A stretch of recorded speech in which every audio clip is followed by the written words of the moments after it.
I.S.U.P.K.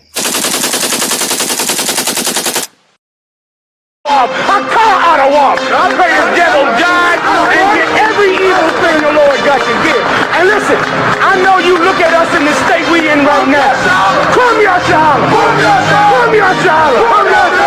I know you look at us in the state we in right now. Black people on drugs, and we suffering and dying. And I know it seems like you can do whatever you want to this people. I know it seems like this, but the time for glorifying yourself is soon at an end.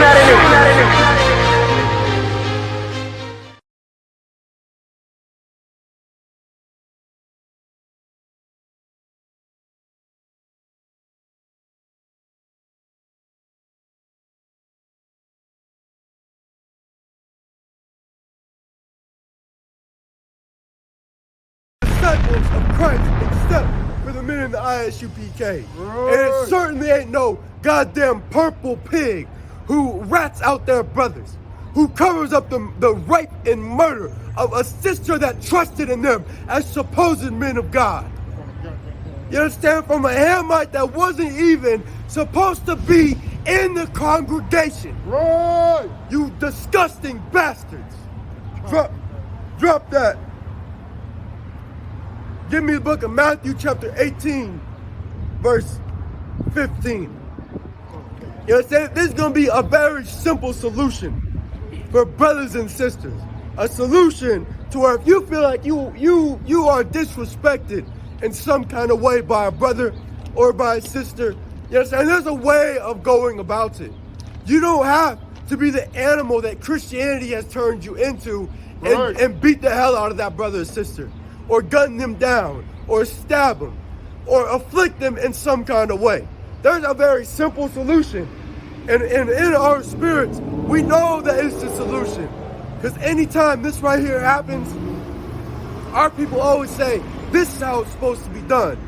Meanwhile, because they are in the Christian church, they know this how this is supposed to be, but yet they still go and they act as our oppressor. Go ahead. So Matthew 18, 16, 15. Come. This is the book of Matthew, chapter 18, verse 15. Moreover, if thy brother shall trespass against thee, if thy brother offends thee, if he smokes the last bit of your weed, he's hogging that blunt that both of you have been sucking on for hours, just like a penis or a rod slack you understand? If he steps on your J's that you spent your entire check for, meanwhile you have no food in your fridge for your children, and he's staring at you in some kind of way, you understand, that you feel like is disrespectful, because you know that's how your oppressor looks at you and you do not a goddamn thing about it. So you got to show how you're a man. Instead, for you sisters, if another woman is sleeping with your man, even though the entire neighborhood is your goddamn man because the church has taught you to be a whore, there's a simple solution to all these problems it is that you have. Go ahead. go and tell him his fault between thee and him alone. No, you get on the internet and you air out the dirty laundry.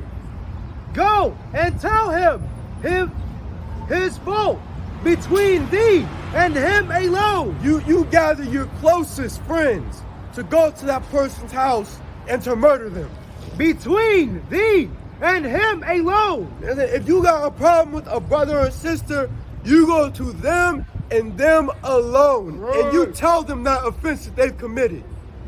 You let them know how it is that you felt disrespected by their actions. And there's a very simple solution to what they're supposed to do. Go ahead. Khan. If he shall hear thee, thou hast gained a brother. Yes, Thou hast gained thy brother. And if that brother or sister hears you, it doesn't mean that you tell them what the problem is. And they say, I understand. Well, you did this and you did that. You understand? It's not making excuses for the offense it is that you have caused. It's not trying to build a case to make you feel like you're right in your actions. By gaining your brother, it's them understanding their offense and apologizing for it. Right. I mean, in our spirits, we understand that's the way it's supposed to go. Anytime there's a dispute between brothers and the video is put online, it's always our people saying, well, this is how it's supposed to be. It's supposed to be talking it out, one between the other, and apologizing or a solution. You understand? Coming to a solution. We understand that's how it's supposed to be. But these other nations, you understand, they will go out and they will murder one another. Right. They'll find another way to slight another. That's the spirit it is that we have taken on as a nation. That's why we act how we do. Because we've accepted this spirit as a people. Because Christianity has taught us to do so. Because the false prophets in all of these disgusting religions have taught us to do so. Go ahead. Khan.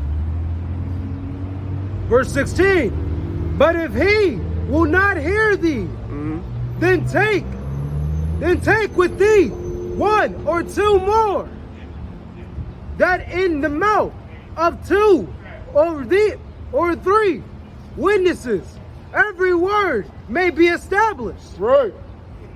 Verse 17. And if he shall neglect to hear them, tell it unto the church. But if he neglect to hear the church, let him be unto thee as an heathen man.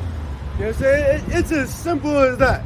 If you go to a brother and you tell him his offense, and you have witnesses, you understand, and they don't listen to you, you take it before the nation. And then the nation will decide, oh, this brother, he should apologize. And if you are too prideful, because Christianity has turned us into prideful bastards, and you think that you know better than the nation, that you know better than the men of God who have tried correcting the wrongs in this nation since 1969, since the time of Christ, in the time of Genesis, then you will be treated as a heathen. You will be just like the white man unto us. Just like them disgusting, bone-eating Africans onto us. Just like them musty, suicidal Arabs. And the East Indians. And all these heathens round about us. You will be viewed just as them. And you will not be accepted into our nation. You will lose your people. I.S.U.P.K.